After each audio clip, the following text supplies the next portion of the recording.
आज़ादी, आज़ादी, आज़ादी एक ऐसा लफ्ज़ जिसे सुनते ही एक एहसास हमारे अंदर पैदा होता है जो हमें बहुत सारी खुशियां और सुकून देकर चला जाता है। लेकिन क्या हम सच में आज़ाद हैं? क्या हमें आज़ादी की हकीकत भी पता है? क्या कभी आज़ादी को गहराई से सोचे हो कि हकीकत में आज़ादी कहते किसे हैं?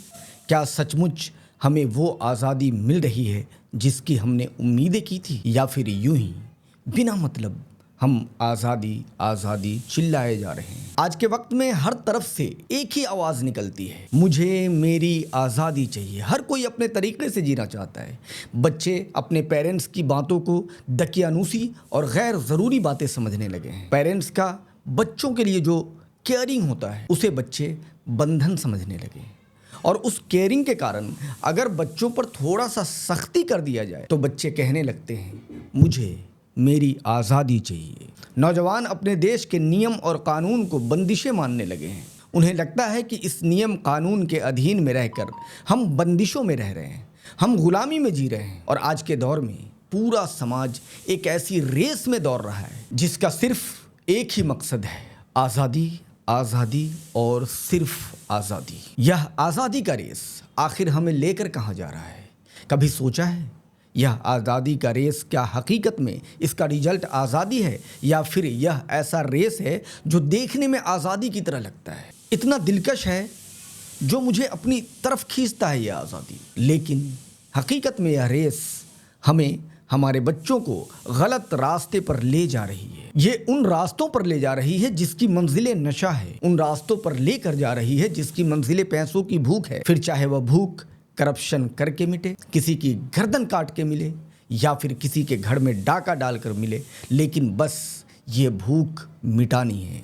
यह ऐसी भूख है जो हर हाल में, हर कीमत पर हमें मिटानी है। तो कहीं यह आज़ादी जो आज का सोशल मीडिया, जो आज की सरकार हमें देना चाह रही है, वह हमें गुलामी की तरफ तो नहीं लेके जा रही है? ज़रूरत से ज़्यादा मिली हुई आज़ादी कहीं ना कहीं गुलामी की तरफ इंडिकेट करती है, और हमें ऐसी आज़ादी के रेस में गुलामी ही मिलती है। अक्सर हमें ऐसी आज़ादी में जब हम जाते हैं तो हमें गुलामी ही हाथ लगती है। हम गुलाम हो जाते हैं अपनी ख्वाहिशों के, जहाँ कुछ भी करने के लिए हम तैयार हैं। हम गुलाम हो जाते हैं अपनी सोच के, जो सच में हर हाल में कामयाब होने की लालसा लिए हुए बैठी है। हम गुलाम हो जाते हैं अपने मन के, और फिर उससे बाहर निकलना बहुत ही मुश्किल होता है। हम चाह करके भी कभी बाहर नहीं निकल पाते। क्या हम सच में अपने फैसलों के मालिक हैं? हमारे अंदर इतनी सलाहियत आ चुकी है कि हम दुनिया में हो रहे गलत और सही में फ़र्क पैदा कर सकें, गलत और सही के फ़र्क को देख सकें? आज के समाज में एक माँ बाप अपने बच्चों को हर चीज़ में आज़ादी देता है। अपने बच्चों से वो बारहा कहता है कि जो करना है करो, जैसे जीना है जियो, जो बनना है बनो। लेकिन इन बातों को थोड़ा सा अगर डीपली सोचा जाए, गहराई से सोचा जाए, तो एक सवाल उठता है कि क्या यह सही है? क्या आज़ादी का मतलब यही है कि अपनी जिम्मेदारियों से पीठ मोड़ लें? क्या आज़ादी का मतलब यही है कि बच्चे जो कहें उसे करने दिया जाए, जबकि आप जान रहे हैं कि वो मैच्योर नहीं है, उसे दुनिया की इतनी समझ नहीं है? फिर भी अरे, जब हम बच्चों को बिना किसी सीमा के आज़ादी देते हैं तो इस बात की क्या गारंटी है कि वो गलत रास्तों पर नहीं भटकेंगे? हम बच्चों को उस उम्र में, जब उसे ज़रूरत है एक डायरेक्टर की, जब उसे ज़रूरत है एक डायरेक्शन दिखाने वाले की, एक दिशा दिखाने वाले की, राह दिखाने वाले की, सही और गलत में फ़र्क एहसास कराने वाले की, जब उसे ज़रूरत है ज़िंदगी की ज़रूरतों को समझाने वालों की, तब हम इस सो कॉल्ड आज़ादी के कारण बच्चों को ऐसे ही रास्तों पर छोड़ देते हैं।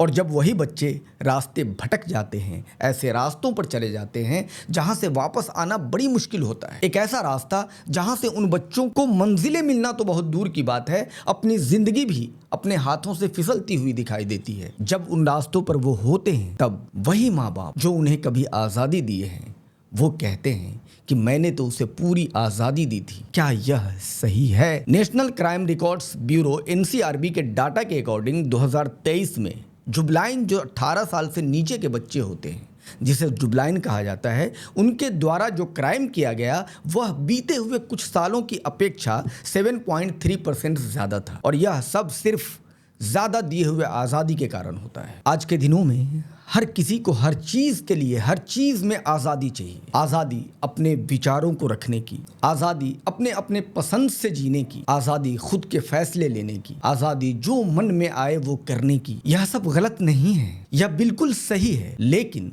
हर आजादी की एक सीमा होती है, क्योंकि हर चीज को बैलेंस बनाकर चलना होता है। चाहे वो बच्चों की परवरिश हो, चाहे वो खुद की कमाई हो, चाहे हम जो भी कर रहे हैं, हर चीज़ का एक बैलेंस होता है। लेकिन जब हमारी आज़ादी या फिर हमारे बच्चों की आज़ादी, देश की आज़ादी, कानून के साथ किसी भी तरह की आज़ादी को बिना किसी सीमा के हम जीने लगते हैं, तभी प्रॉब्लम क्रिएट होता है, तभी कांड होता है, तभी समस्याएं शुरू होती है। क्योंकि वहाँ जो बैलेंस होना चाहिए वो बैलेंस बिगड़ जाता है, और जब वह बैलेंस बिगड़ता है आज़ादी का, आज़ादी की सीमाएं टूटती है, तो वहीं से हमारी गुलामी की कहानी शुरू होती है। आज हमारे देश के लोग इतना आज़ाद रहना चाहते हैं कि कभी कभी वह अपने देश के कानून को भी तोड़ने लगते हैं, अपने देश के बने हुए बंदिशों को तोड़ने लगते हैं, संविधान के उन राइट्स को जो संविधान ने उन्हें दिए हैं उन्हें बदलने शुरू कर देते हैं। आज हर तरफ इंसान को यह लगता है कि वह अपने फैसलों का खुद मुख्तार है, लेकिन सोचने वाली बात यह है कि हर कोई अपने तरीके से चलने लगे तो ज़रा सोचो, डीपली सोचो कि हमारा सोसाइटी कैसा होगा। आज हर कोई खुद को इतना आज़ाद समझ रहा है कि आए दिन सोशल मीडिया पर हर कोई अपने विचार बिना किसी बंदिश के रख रहा है, और यह आज़ादी हमें हमारे संविधान ने ही दी है। लेकिन यह आज़ादी कभी कभी अफवाहें और गलत सोच फैलाने का माध्यम भी बनता जा रहा है। इतनी आज़ादी नहीं होनी चाहिए। एक सर्वे के मुताबिक फेक न्यूज़ और मिस इन्फॉर्मेशन में 20% की वृद्धि हुई है। आज लोगों को ये लगता है कि वो जो बोल रहा है वही सही है, वो जो कर रहा है वो सही है। और आज के दिनों में हम में से अक्सर लोग सिर्फ अपने अधिकारों की बात करते हैं, लेकिन अपनी जिम्मेदारियों को भूलते जा रहे हैं। एक बेटा अपनी आज़ादी की बात तो ज़रूर करता है अपने माँ बाप से, लेकिन उनकी जो अपने माँ बाप के प्रति जिम्मेदारियाँ होती है वह आज के दिनों में भूल चुका है। देश का एक नागरिक जो सिर्फ अपनी आज़ादी की बात कर रहा है, लेकिन देश के प्रति भी उसकी कुछ जिम्मेदारियां हैं, और वह उन जिम्मेदारियों को भूलता जा रहा है। और एक देश तभी आज़ाद होता है जब वहाँ के नागरिक जिम्मेदार बनते हैं। आज भले ही अंग्रेज़ों के शासन से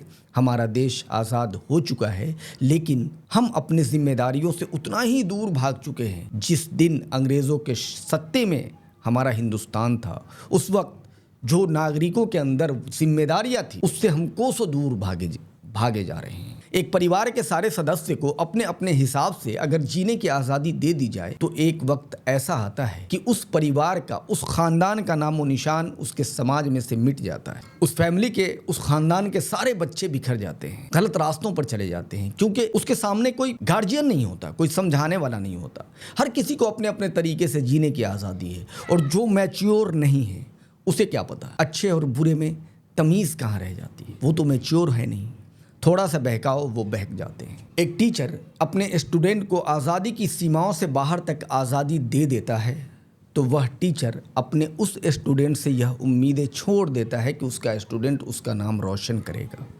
आज के दिनों में स्कूल में पढ़ाई नहीं होती, क्योंकि सरकार ने ये नियम बना रखा है कि स्कूल में स्टिक नहीं रखना है, बच्चों को प्यार से समझाना है। हर जगह प्यार काम नहीं आता, कुछ जगहों पर डांट भी काम आता है, कुछ जगहों पर लात भी काम आता है, कुछ जगहों पर छड़ी की जरूरत पड़ती है। बच्चे डर से पढ़ते हैं, प्यार से नहीं पढ़ते। प्यार करोगे बच्चों को वो मजाक समझेगा, और डर एक वक्त में अच्छा भी होता है। घर का एक गार्जियन होता है, उसके पीछे जितने लोग होते हैं, गार्जियन को जिन लोगों को अपने कब्जे में करके रखना है वो लोग, गार्जियन खानदान का एक होता है। खानदान के जितने बच्चे बड़े होते हैं वो सारे के सारे उस सरदार, उस गार्जियन के अधीन होते हैं। और अगर वो गार्जियन अपना डर न दिखाए तो बच्चे डिसिप्लिन में नहीं रह सकते। उस कबीले के सारे मेंबर डिसिप्लिन में नहीं रह सकते जिस कबीले में डर नहीं है। तो डर, डिसिप्लिन पैदा करने के लिए बहुत ही ज़रूरी चीज़ है। डर ज़रूरी है, डरना ज़रूरी है। अगर हर किसी को देश में अपनी मनमानी करने दी जाए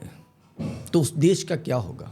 एक वक्त ऐसा आएगा कि वह देश अपना अस्तित्व खो देगा। आज हमारे देश में देश के हर नागरिक को अपनी सरकार चुनने का अधिकार है, मतलब वोटिंग करने का अधिकार है, लेकिन उसको यह आज़ादी इतनी हद तक मिल चुकी है कि उन्हें अपनी जिम्मेदारियों का एहसास ही नहीं होता। परसों वोटिंग होता है और आज लोग गाड़ियों में बैठकर बिना वोट गिराए प्रदेश चले जाते हैं।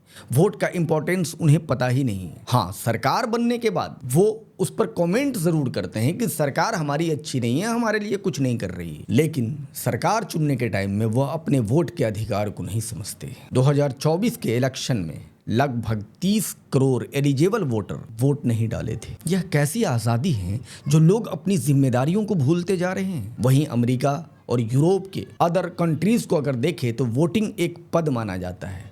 ऑस्ट्रेलिया में तो वोटिंग मैंडेटरी है और जो वोट नहीं करता उस पर फाइन लगाया जाता है, और यही कारण है कि वहाँ 90% वोटिंग होती है। आज के दिनों में हम आज़ादी के नाम पर अपने कल्चर को भूलते जा रहे हैं, वेस्टर्न कल्चर को एडॉप्ट कर रहे हैं, लेकिन यह असली आज़ादी नहीं है। असली आज़ादी का सुकून तो तब आता है जब अपनी संस्कृति और परंपराओं को समझा जाए और उनका सम्मान किया जाए। हर इंसान को अपने फैसलों के मालिक होने की आज़ादी है। आज हर कोई अपने कैरियर, शादी और ज़िंदगी के हर मामले में अपनी मर्जी चाहता है, लेकिन जब भी आज़ादी बिना किसी सोच विचार के होती है तो यह उन्हें खुद के ही फैसले का बंधुआ बना देती है। एक सर्वे में पाया गया है कि हिंदुस्तान में 65% प्रोफेशनल अपने कैरियर चॉइसेस से खुश नहीं है, अपने काम से खुश नहीं है, क्योंकि उन्होंने ये डिसीजन बिना सोच और डायरेक्शन के लिया था। आखिर ये कौन सी आज़ादी हुई जो हमें हमारी खुशियाँ न दे सके, हमारी खुशियों से हमें दूर ले जा रही है। आज़ादी और जिम्मेदारियों का हमें बैलेंस बनाए रखना होगा, क्योंकि इन दोनों का बैलेंस ही किसी समाज को प्रगतिशील और सामर्थ्य बना सकता है। हम जब तक अपने परिवार के प्रति, अपने समाज के प्रति और अपने देश के प्रति अपनी जिम्मेदारियों, अपने फर्ज को नहीं समझेंगे, तब तक यह आज़ादी आज़ादी नहीं, अभिशाप बनती चली जाएगी। आज हम इतने आज़ाद हैं कि अपने फैसले खुद लेते हैं, लेकिन उन लिए गए फैसलों का रिजल्ट अगर निगेटिव आता है तो हम उसकी जिम्मेदारी दूसरों के सरों पर थोपते हैं। जबकि अगर फैसला लेने के लिए तुम आज़ाद हो तो तुमने जो फैसले लिए उसके रिजल्ट के लिए भी जिम्मेदार तुम ही हो।